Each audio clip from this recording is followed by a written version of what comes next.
जयदीप आपटेंना काल कल्याणमधून अटक केली. पोलीस असं म्हणतात की सीतापिंनी जयदीप आपटेंना तोंडाला रुमाल लावून ते भेटायला गेले होते. एकंदरीत पोलीस यंत्रणा त्याचा साथ जयदीप आपटे सारखा एक माणूस मी वारंवार म्हणत होतो, जयदीप आपटेच्या मागे जी शक्ती आहे ती शक्ती मंत्रालयात आहे, ती शक्ती वर्षा बंगल्यावर आहे, ती शक्ती मालवणात आहे. त्याच्यामुळे इतके दिवस जयदीप आपटे हे पोलिसांना चुकवू शकतात. पण अखेर शिवभक्तांचा एवढा दबाव आणि एवढा रेटा होता की त्याला त्याचे बॉस हे वाचवू शकले नाही. छत्रपती शिवाजी महाराजांच्या संदर्भात या राज्यात जे घडलं हे यापूर्वी कधीच घडलं नव्हतं. जयदीप आपटे यांच्यापेक्षा ज्यांनी त्यांना हे काम दिलं अनुभव नसताना, ते बेकायदेशीर होते, ते सूत्रधार आजही सरकारमध्ये आहे. त्यांच्यावरती कारवाई कधी होणार?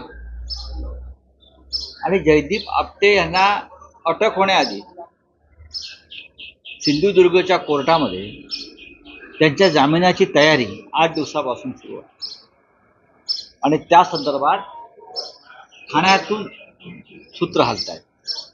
मी वारंवार ठाण्याचा उल्लेख करतो की जयदीप आपटे यांना 2 दिवसामध्ये ते सरेंडर होतील आणि ताबडतोब त्यांच्या जामिनाची व्यवस्था करा, अशा प्रकारची सूत्र ही ठाण्यातून हलत आहेत. त्या संदर्भात कायदेशीर जी मदत लागते ती सुद्धा ठाण्यातून मिळते.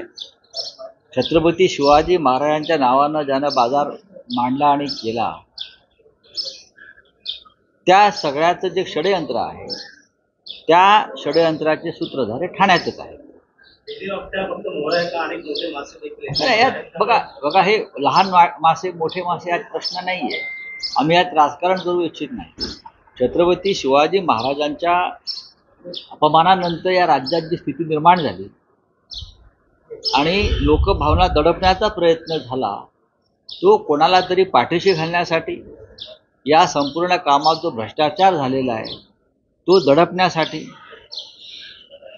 आमचा विरोध आणि लढा त्यासाठीच आहे. कोट्यवधी रुपयाचं काम टेंडरच्या माध्यमातून काढल्यावर प्रत्यक्षात काम 20-25 लाखात आटपलंय पुतळ्यासह. हे आपण पहा. पुतळा जो आहे, मंजूर झालेला खर्च आणि झालेलं काम ही तफावत जर तुम्ही पाहिलीत, म्हणून तो पुतळा इतक्या कमी प्रतीचा झाला. आणि मुख्यमंत्री म्हणतात 45 किलोमीटर ताशी वेगानं वाऱ्यानं पडला.